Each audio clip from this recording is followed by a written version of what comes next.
Hey everyone, I'm SAINTSANJ and welcome to this episode of WISE GRAD. Today I'm going to talk about the 9 things I wish I knew. 10. The 10 things I wish I knew before I moved to Sweden. Let's go! Number 1, finding an apartment is very difficult. Sometimes you have to join queues in various cities or counties and you even have to pay for that. I wish I knew that before I moved here because then I would have found an apartment much easier. But being a student, I was a little bit lucky because the university offered student accommodation. Number 2, finding a flight to jump to another European country is so cheap. I mean, with airlines like Ryanair and such, it's like a air taxi, but it's very cheap. I wish I knew that before I came because I would have planned so many trips from before I arrived to Sweden. But that's one of my favorite things. Flying in the EU is so cheap. Much cheaper than island hopping in the Caribbean.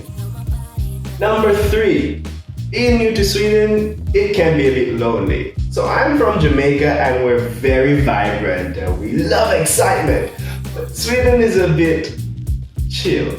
So it's a little bit harder to make new friends in Sweden, but you often can, but don't be surprised when you have an extended lonely period when you just arrive in Sweden. Welcome to Sweden. Number 4, alcohol is super restricted. So in Sweden there is a monopoly, a government monopoly on alcohol. So there are restricted times when it's sold. It's not sold on Sundays, and on Saturdays the store closes at 3 p.m. and at the supermarkets the percentage content of the alcohol is very low. So if you want to party, you have to stock up quite early. The door is open. Number 5, you don't need cash. Now here's a funny story. When I just came to Sweden, I had a good amount of actual cash because I was moving, right? So I had all the cash from my previous job just on me.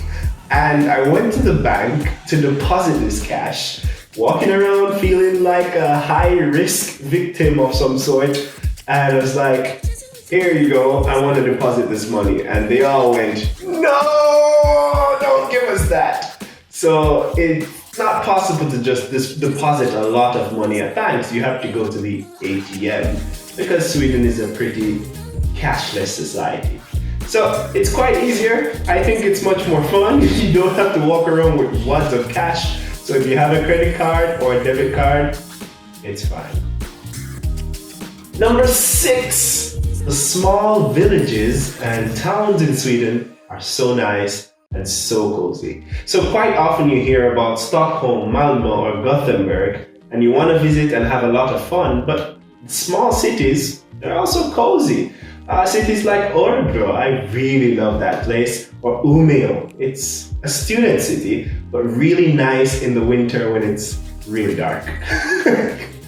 But go to the small cities and have fun there. There's so much to do and so much to experience, and you can get an authentic Swedish experience. Number 7, be prepared to get your personal number and insurance and everything from the first day you land. Just try to do it because these things take a lot of time.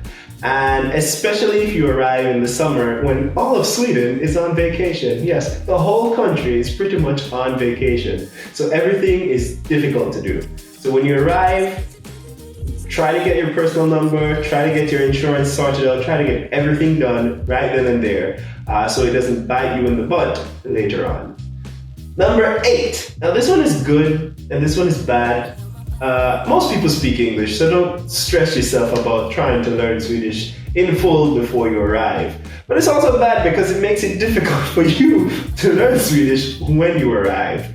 But for those who are really worried about moving to a foreign country and being left in the back or not understanding anything at all, you'll be quite fine in Sweden. Your first day, week, month, you can get along with English or many other languages, especially in the big cities. It's super multicultural. Number 9, This place is expensive. Now, don't let anyone lie to you, this place is expensive. And one of the most expensive stores that you can go to is a convenience store. 7-Eleven, the Presbyterians, they're all expensive. If you want a snack, go to a supermarket or go to one of those supermarkets that aren't franchises. They're so cheap and so much easier to get all the things you need. So if you're a student and you just arrived and you're on a budget, avoid convenience stores. They're convenient, but expensive. And number 10, the summers are fantastic. I mean, after being cramped in the house for 6 months of winter, you go out and the sun is always out. You can party all night and all day. You can have fun all night and all day because of the extended daylight hours. So summers are my favorite time in Sweden. And of course, everyone's having fun because, as I said, everyone is on vacation. So until next time, I'll see you on the next episode of WISE GRAD. Wait, what do I say at the end of my videos? It's been 2 months. So until next time, thank you for watching this episode of WISE GRAD. I say nothing at the end of my videos, only my podcast.